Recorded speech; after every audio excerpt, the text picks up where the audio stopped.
boys and girls, and welcome to your embassy letter writing lesson. This is going to be a little bit of a long lesson, so I'll try and talk quickly, but I do want you to grab a pen or a pencil and a piece of paper because I want you to jot down some notes as we go along this lesson.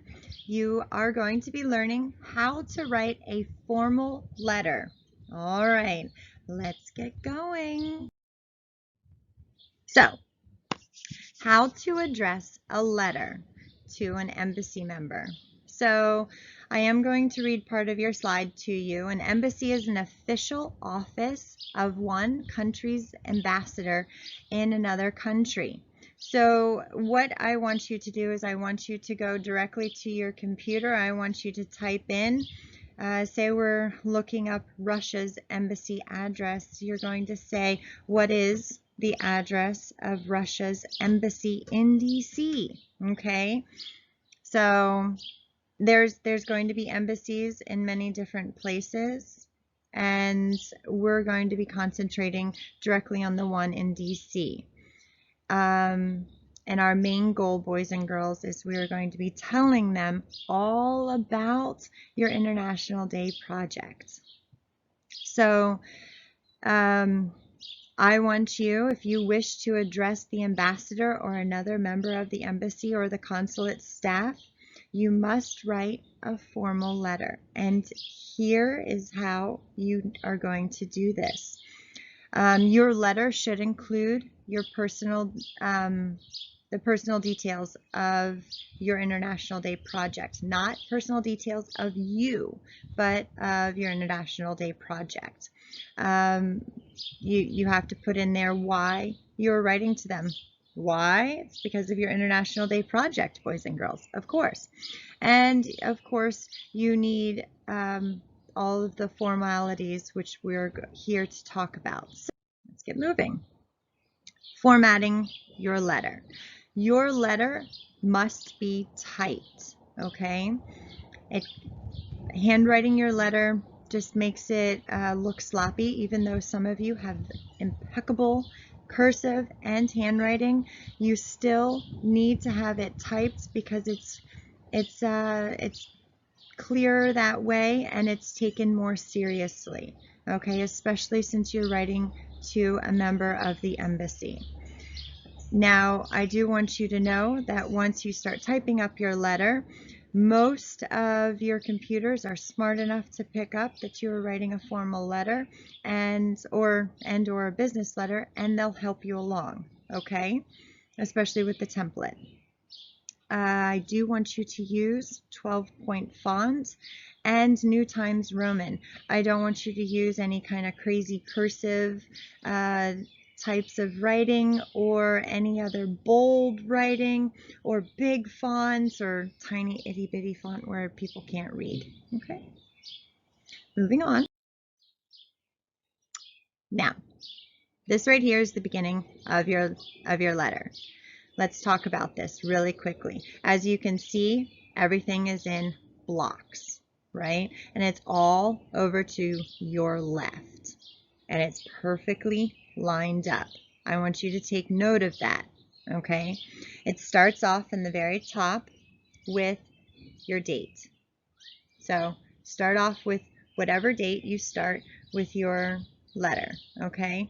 May 11th, May 13th, there you go. Then the very next block, because you can see there between the date and then the address is a space, all right? Make sure you have that space. Now, you're going to have the honorable, whoever you are writing to. Make sure that you peruse, you look through the embassy's website and see if you can find an actual name. If you can't find an actual name of who you're going to write to, that's okay. Then you would just put there the honorable. Hopefully you actually email me and I will help you find someone to put in that name. And then you're going to write the address of your embassy, okay? Again, the address of, this wind is nuts. The address is going to go right underneath the name of the person you're sending it to. Okay? Right after your next block, so you've got the date, then you've got another block, the block of the address. Your next block, okay, is going to be the RE. The RE is why are you writing? So that when they open up the letter, they'll know exactly what the letter is about, okay? Then you're going to space down again, and then you're going to write, Dear Honorable Ambassador, Dear Sir or Madam, okay? Dear Mr. or Mrs. if you're not writing to an actual ambassador. And then you're going to space it again, and we will keep on going. But this is just a quick screenshot of how your letter should be spaced out, okay? Now, writing a subject line, okay? Following the address, and if you can always scroll backwards, but following the address is a subject line, okay?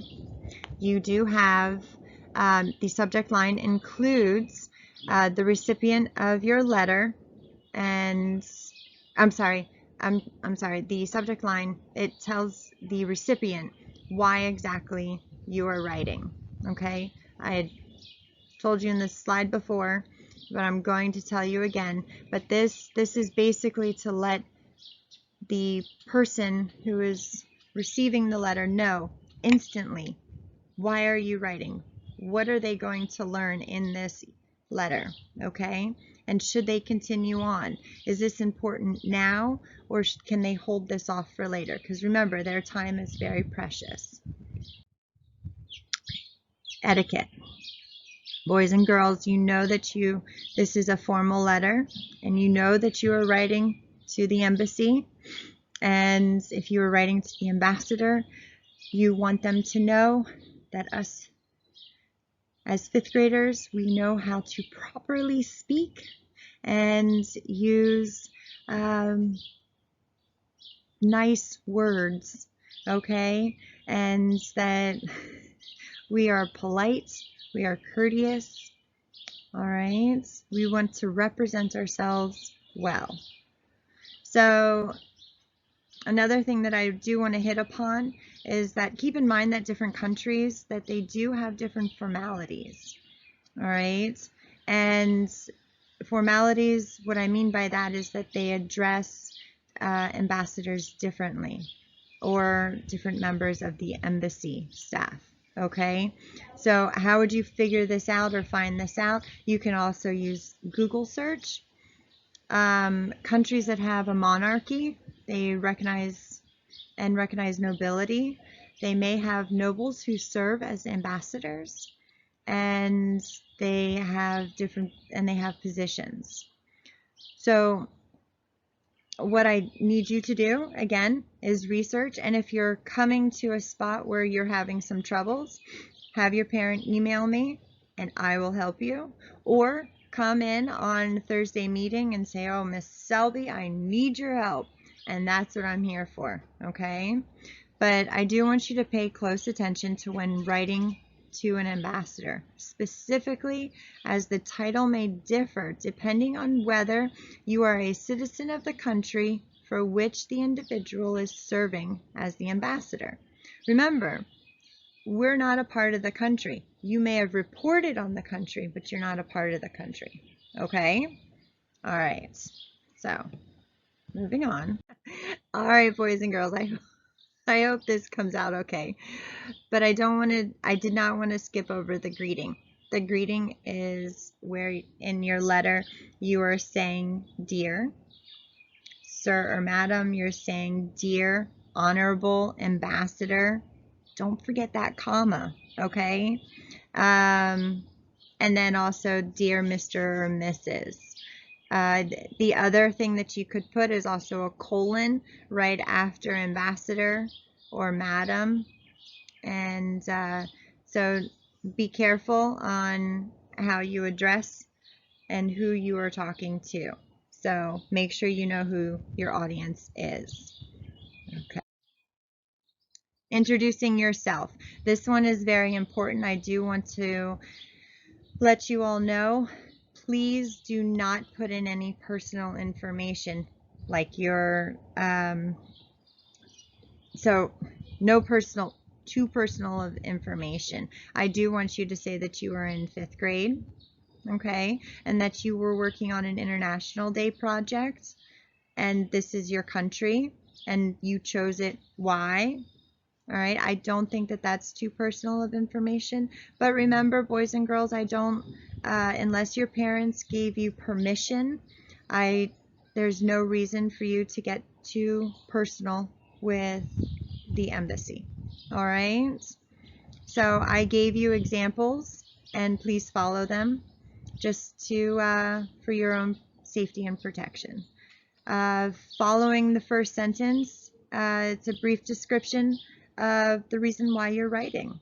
And the reason why you're writing, boys and girls, is because due to the pandemic, unfortunately, you were not able to share your wonderful projects with the entire school.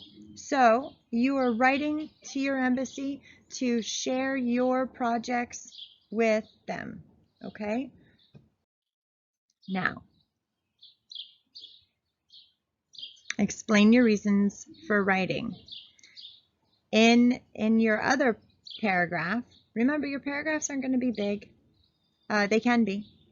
Fear not, they can be. Some of you love to write. Others of you, I understand, don't really like to write. But here in this paragraph, I do want you to find and research one good thing that your country has done, either for the world or for their country. And I want you to thank them for it. So not only are you showing yourself off, but I also want you to tell them that you recognize them and that you are thanking them for what they have done. All right. Your letter should be a total of 3 paragraphs long. All right. And it should not be any more than a page. I would love it if you would include a picture of your board. Just put it right there in your letter, either on the 2nd page or on the 1st page, however you would like to do it. And that's not a requirement. You do not have to do that, boys and girls. Keep your writing clear. Keep it concise. Because remember, they receive letters all the time and they just want to read and be done. And then, if you're lucky, they'll respond. So moving on, adding your closing. This is your final paragraph, boys and girls. It's just a few sentences and it's thanking them. Do not forget to thank them. Thank them for taking the time out of their day out of their busy day to review your project, to see you and all the hard work that you have done. All right? And you can put it in any words that you'd like. And your closing and your signature, of course. Remember, this is a business letter, so you're not going to sign it with love or anything that you would sign with if you were writing a letter to your mom or your dad. Hugs and kisses, things like that. You are not signing it like that. Okay? This is a business letter. You are signing it with sincerely, regards, yours truly, yours sincerely. Don't forget 2 things, that comma after sincerely, or don't forget that yours truly is a lowercase t. It's not capitalized. And then you're going to print your name, or type your name, I'm sorry. You're going to type your name and then print your whole letter once you're happy with it. And then you're going to sign it. So save room, okay? Make sure you save room. Of course, we will go through all of this individually. I will help you if you need it. And if you are confused on any portion of it, do not hesitate to have your parent email me. I am happy to go through it with you, and I'm open on office hours on Thursday to help you. But don't forget to fill out those Google forms so that I can see that you are making progress. Good luck, boys and girls, and have fun.